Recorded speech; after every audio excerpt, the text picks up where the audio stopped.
I never even gave it a shot, like a second of thought that maybe these people were finally taking some sort of moral stand against, a person that was condoning violence. As well, the time to do that was a long time ago, but you had your fun with it as long as it was possible, because you didn't want the president to yell at you at some point for not going along with the message. And you literally became the rats jumping off the sinking ship at this point. So.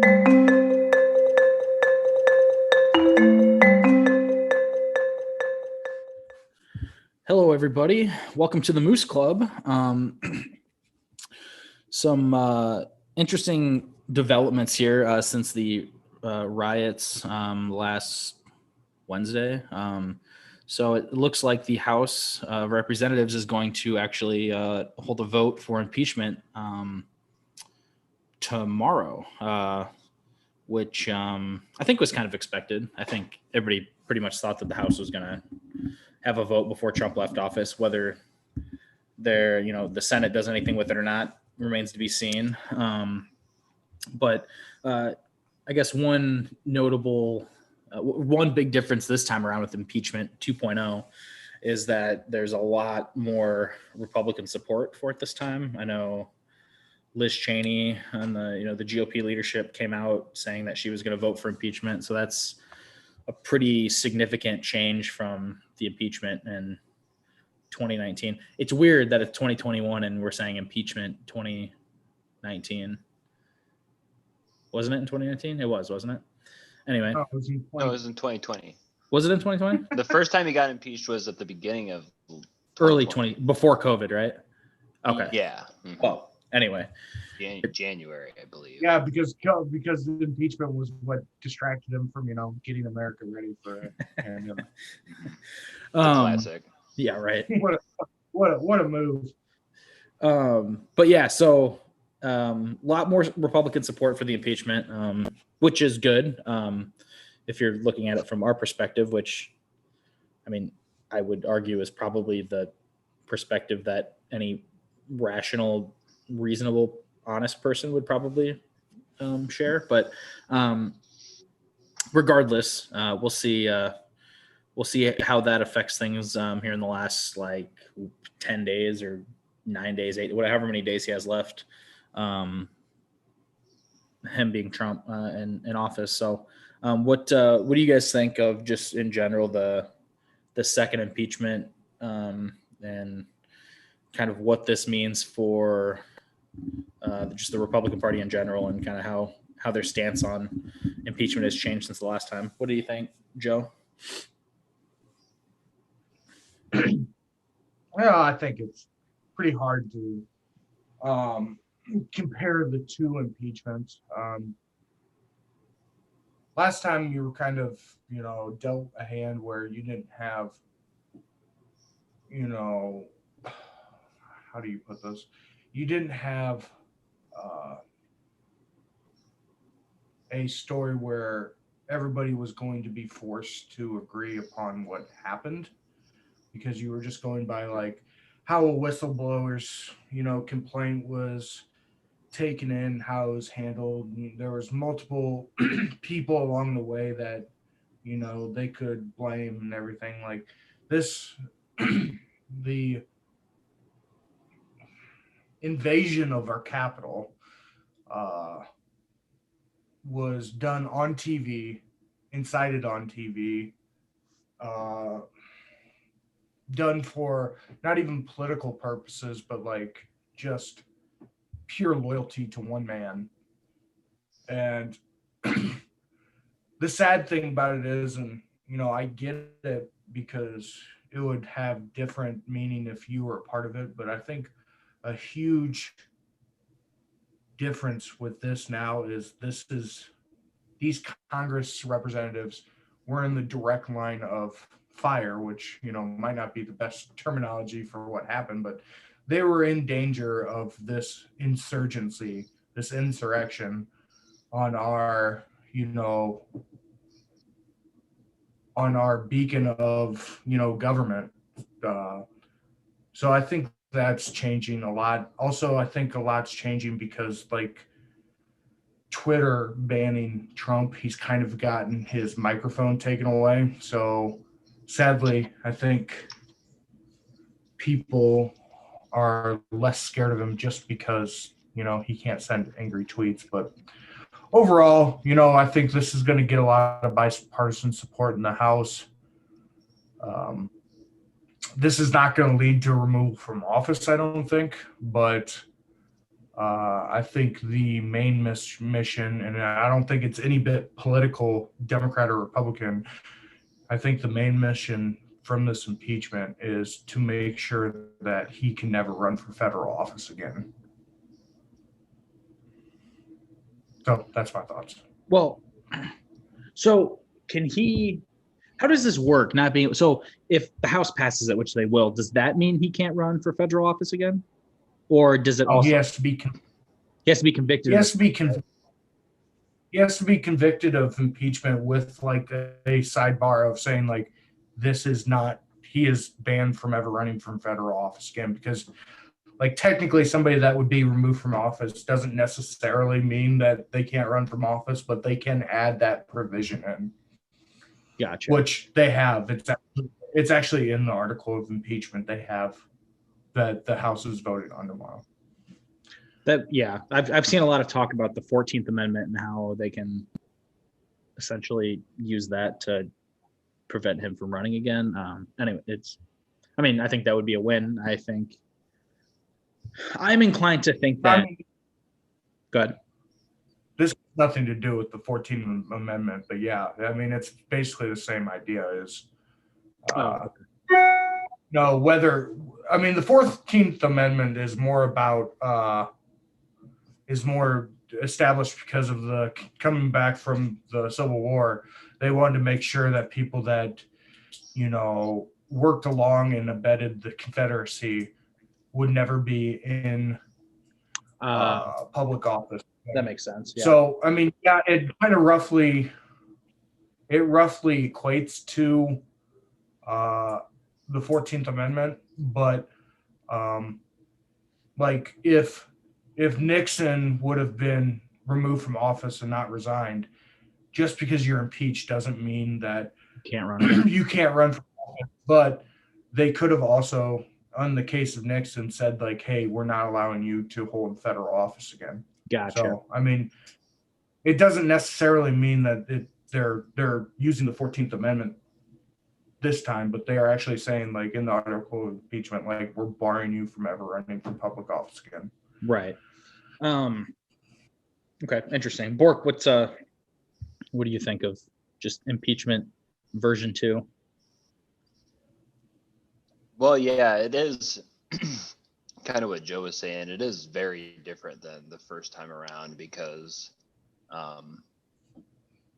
the first impeachment is, kind of in the weeds and what exactly criminal, depending on, your level of media consumption. But all you have to do is turn on the TV for a second or go on the internet for a second, and you kind of get a pretty vivid mental image, like literally an image of what took place at the Capitol building that day. And I think your level of outrage at it kind of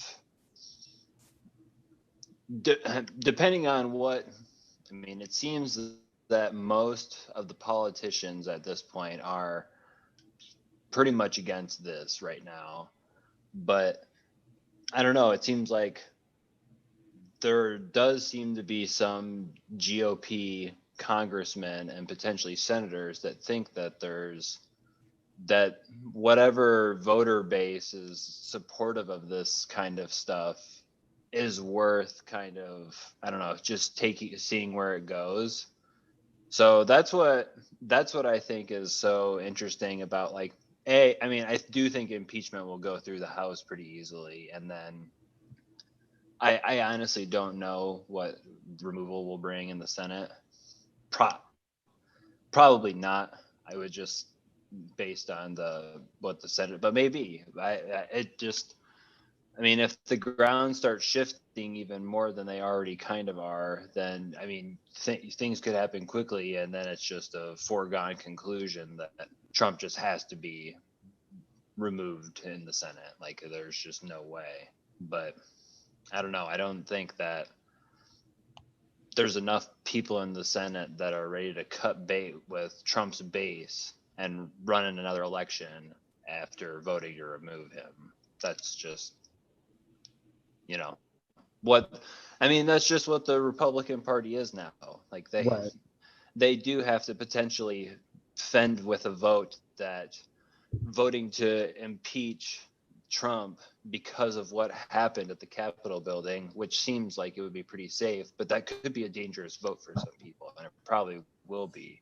Not a dangerous vote, again, probably not the best word, but like something that seems that's on its face, you would just, okay, yeah, fair enough. We should probably impeach and remove this guy, but you know, you can't lose that base if you're going to try and win an election for some people, I'm sure. So, Right.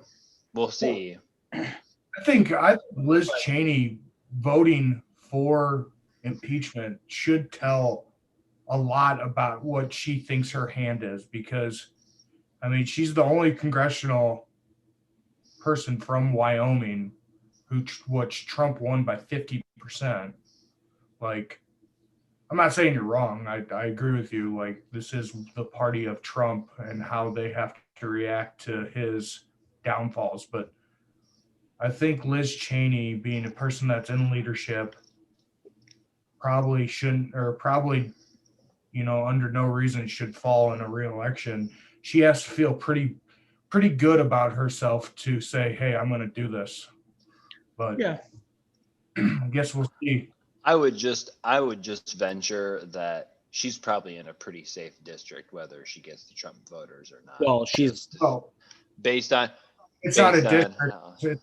It's the whole state of Wyoming.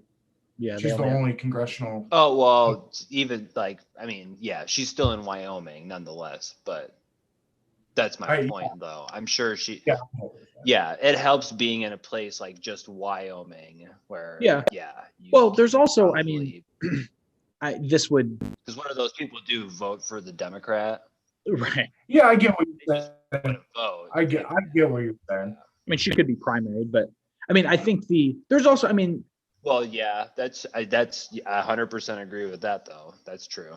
And I mean, somebody probably will try to challenge her in the primary, whether that someone has shot her. I mean, probably not. But I mean, there's also I mean, this would be, I think, abnormal for politicians, but I mean, it is certainly possible that, I mean, she's looking at this from the perspective of like, this might be damaging for my career, but like, it's just the right thing to do type of thing. Like, there's always that possibility. That would be running contrary to the Republican just in general, but I mean, especially when you contrast it with who her father is, like, also like but my question on that would be, where was that the last like 2 years? Like, if she was really voting her conscience, which is going to be her messaging for sure, but if she was truly doing that, this would have happened a long time ago. Yeah. Where do you draw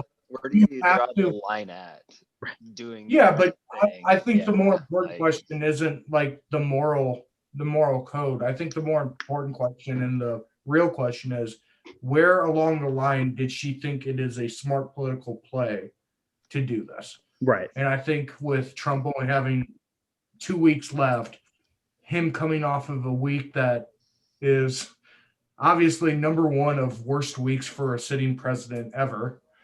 I mean, even surpassing Nixon. Like, if Nixon would have done this, Nixon would have been out of office. So, like, he would have been walked out of like office. Like, so I think you have to ask, at what point did they think it's a better idea to, go against Trump than stay with him and just deal with it?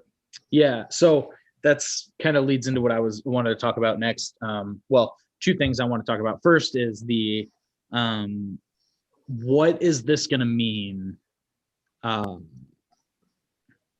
Like, Republicans in the House that are going to be forced tomorrow to put a vote on this. And if McConnell ends up having a vote in the Senate, which is possible, I mean, different headlines are saying that he's happy about impeachment because he thinks it's a way for the Republicans to, essentially distance themselves from Trump and blah, blah, blah. Some people have reported that he's like furious with Trump. So like he could have the Senate vote potentially, so what does that mean for Republican senators that have to vote if they do? So I kind of want to talk about that. And then after that, we'll finish up with kind of what Joe was just talking about, where were all of these Republicans over the last 4 years? All these people now that are calling for unity and, healing and bringing the country together, where were they all the last 4 years when Trump was being super divisive? So we'll kind of finish with that. But what do you guys think about the Republicans, like the position this puts them in, having to take a stance on impeachment? And obviously it affects, everybody a little bit differently, but what do you guys think, Joe, and with how this is going to affect them running, and whether it be 2022, 2024, whenever it is they're next on the ballot? I'll keep it short because I had kind of a rant there and Bork didn't have too much of a talk, but it just puts the GOP in we were talking about it going into this. It's a lose-lose situation. And at some point I think you do have to, sit and say, is the political advantage of keeping these people on your side really worth the amount of people you're turning off? We talked about this in the last episode, and at what point are you losing the moderate and independent lane that are for taxes and judges? At what point are you losing those people because of Trump's, I hate the word, crazy, just crazy antics? At what point are you losing ground? And I think the Senate runoffs in Georgia, which is turning into a purple state, but they should have never had a problem with losing those elections, not winning those elections. At what point are you just getting outnumbered by people that are just absolutely turned off by the leader of your party? Right. It's essentially, you can just boil it down. It's a math problem of, at what point are Republicans losing more of those independent, moderate voters than they're gaining in these far right voters? And they have a math problem either way, honestly. Well, yeah, true. But there is correct weight given to the fact that if they go against Trump, they're going to lose some voters. But then they're going to lose some voters if they keep justifying this guy. Right. Yeah, exactly. Bork, what do you think here with how this is going to affect them? Yeah, with how the House is set up and how districts are drawn, most GOP people will be safe unless they do end up getting primaried by some even crazier version of what could be going to be in the GOP House, I would think. It's going to be the Tea Party when the Tea Party came over and primaried a bunch of people. It's going to be like that. Right. Yeah. It wouldn't be crazy to see something like that, some sort of Trump faction emerge. I think we've already seen some of that take place. I think the Senate is more interesting because, you are running a statewide election. So if you really do run that gambit of if there's enough people in the suburbs and the cities to outweigh your other, your voter base essentially. And I don't know, running closer to Trump seems to be turning off a lot of the suburb voters. Can you just completely seed those people and win elections still? I think that's kind of the only reason that would make me rethink how things would go in the Senate, because I would guess that'll be hammered on people that are in the Senate, depending on how they vote. So McConnell doesn't care. He'll cut bait with Trump, I would think, and just say, hey, vote whatever you think you need to do to win your state, and get a vote that you can defend essentially next time you're up for re-election, and just do what you need to do. So I think that's always what's kind of interesting within like the GOP at the moment, is just that it seems like the party is just falling to pieces right now, but it seems like like the people that are Republicans right now seem to support a lot of what's going on right now. So like at least from what, like, maybe they're not insane about it, but at least from the polls that I see, they're not super disgusted by what happened at the Capitol building. So I know a lot of Republican think pieces think this is terrible, but it seems like Republican voters don't seem to have too much of an issue with what happened at the Capitol. So how that ends up playing out in the future, and what happens in American politics as a result of that many people not having too much of an issue with whatever word you want to throw at people taking over the Capitol building. Right. Yeah, that is the uncharted waters kind of thing that Biden's already going to be coming in with a new terror bill as a result of this. So we'll see where this manifests and mutates into based on what we've seen already. Yeah. So it's interesting. I think like states like Mississippi, or like those senators aren't in a difficult position. Like it's they are not in any danger, voting against impeachment. Like they're going to be fine.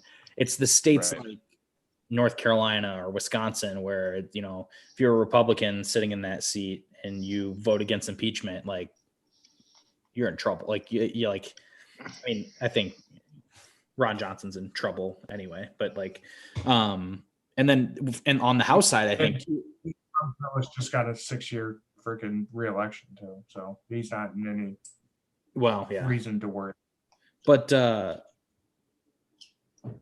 on the House side, in addition to like them having to like kind of figure this all out of like what's their best path forward, they also have to be thinking on the potential more likely redistricting that's coming up. I think we talked about this a couple episodes ago, like which is more than likely going to be beneficial to Democrats, not because of any gerrymandering or anything, just because it'll be done in a fair process that just benefit. It was more equal for everybody. Depending on how botched the census is. Well, true. Yeah, that's a good point. Yeah, that's true. So yeah, I think it. Yeah, obviously, as we mentioned, it puts some in more of a predicament than others, but it'll be. Either way, this is going to be used in campaign ads and the midterms, and then okay, so it seems tough to be running pro whatever happened there. Right. Yeah. Like that just seems like it's going to be impossible. Well, and that's not how they're going to describe it, but that's what the argument is going to be, is that you guys supported this and condone this and blah, blah, blah, blah. So, but on that point though, like all of these Republicans that, I think there are certainly some that are, that bear responsibility, Ted Cruz, Josh Hawley, obviously, like that's kind of, they were the faces of kind of this objection, leading up to the vote and, the riot. But like there are, the Republican Party is full of people who have just cowered to Trump for the last 4 years. And, the Lindsey Grahams, the McCarthy, like these people that, just were sycophants essentially. And now, after supporting this president who was super divisive, like just like, calling people sons of bitches and like, just all these like ridiculous things. Like, and now, now that this is bad for them now. Like now it's not beneficial to be Team Trump anymore. Now it's we need to unite and heal this country and come together and blah blah blah. Like it's so ridiculous. Like it's so much bullshit. Like it's so insane. And that now, like now that it's not politically convenient for you anymore, now we need to like, you know, calm down. Like no, like I've seen the argument from a lot of Democrats is like, no, if we like let this go and we don't hold him responsible for this, then what are we doing then? Like what is like under what circumstances can anybody ever be impeached if this isn't one of them? And so I don't what do you think Bork just like just the flip-flopping now of like, no, now we gotta, you know, after 4 years of not, you know, worrying about being united and blah blah blah, now we need to, you know, figure this out.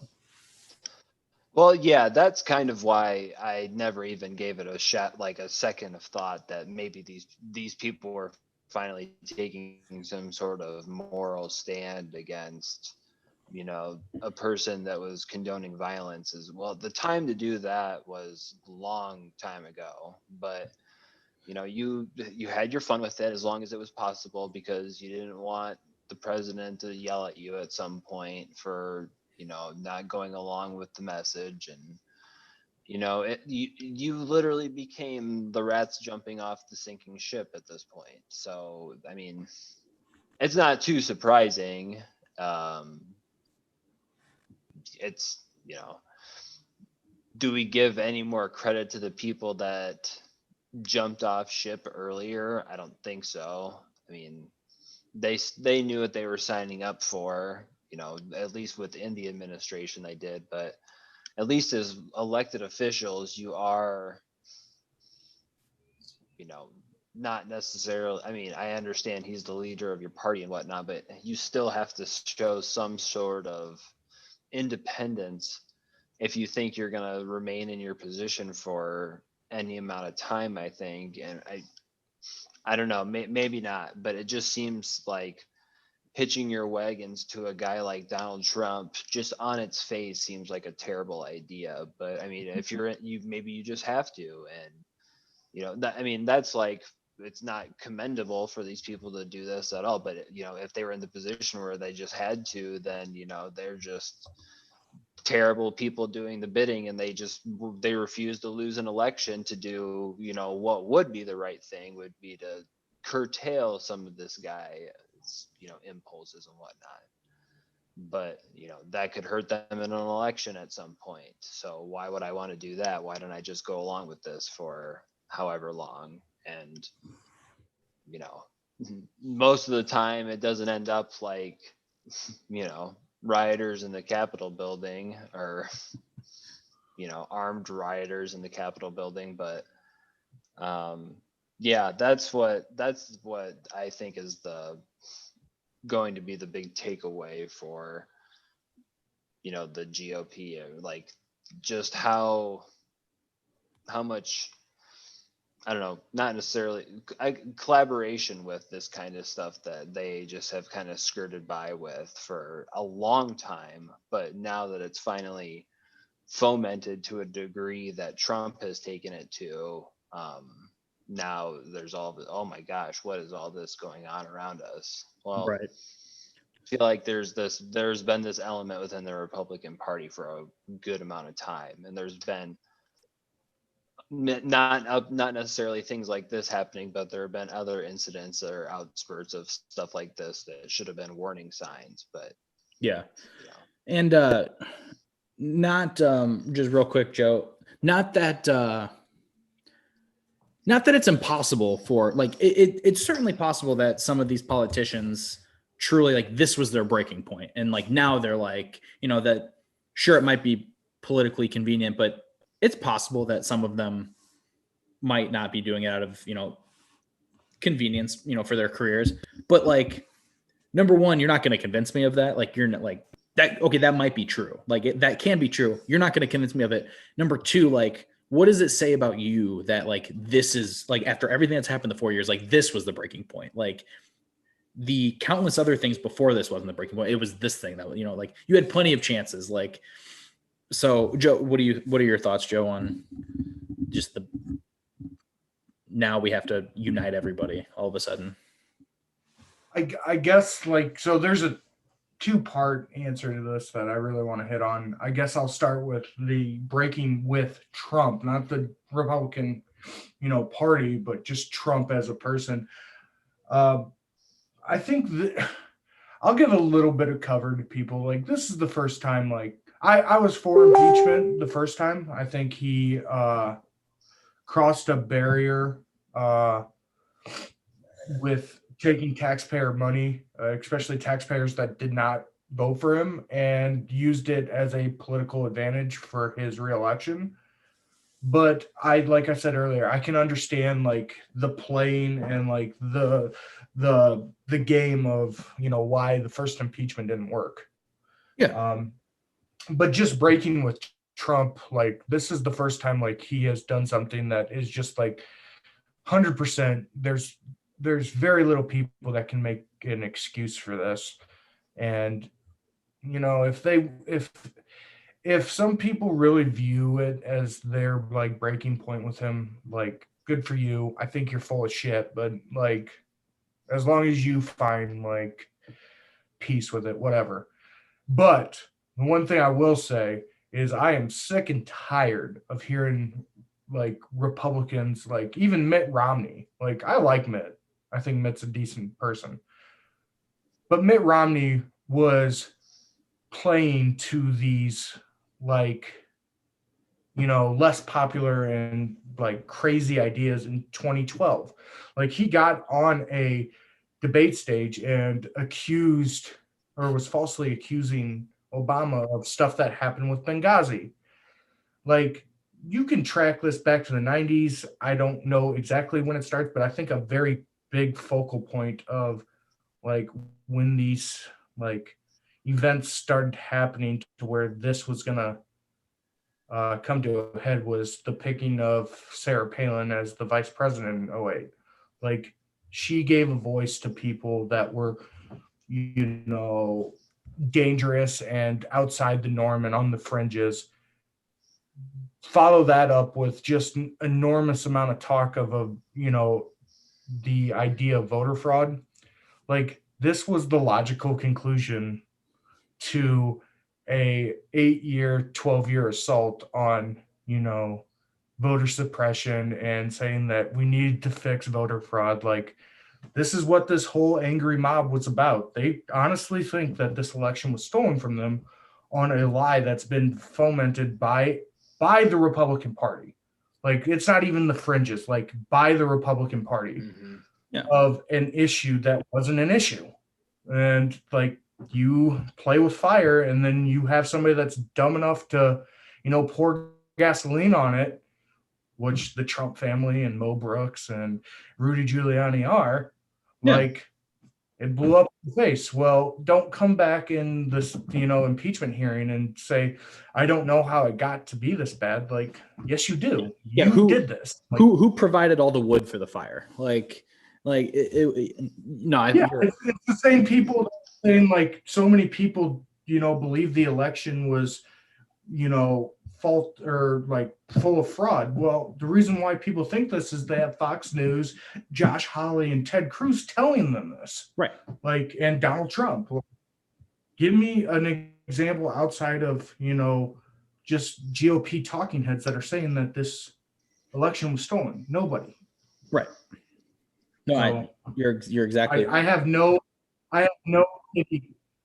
pity for, these people that are saying, I don't know how we got to this bad. We need to unite. No, you did this. You're responsible for it. Eat your shit and come back in 4 years and try to come up with a message to beat somebody. But don't play these games. Yeah, no, I'm well said. I agree. Real quick, before we wrap up here, I was just scrolling through Twitter. So Jonathan Martin, he's the national political correspondent for the New York Times. He tweeted a few hours ago. He said, a Senate Republican aide tells me he thinks there were about 20, give or take, Republicans in the Senate who were open to a conviction. That was before our story on McConnell, the New York Times story saying that McConnell was like happy about impeachment. So, I mean, Yeah, if McConnell votes for impeachment, or for removal, or for, because like I said, they're not going to have a Senate trial in the next 9 days. So basically, the end objective is to make sure that he can't run for federal what if they office. do? What if they do? Well, I think it'd be great, but I don't. Either way, if McConnell gets on board of it, he's going to get removed or barred. Like, it's not a question. He's going to get impeached tomorrow. There's no doubt about that. If McConnell gets on board for removal, it's over. Also, did you guys know this? Yeah.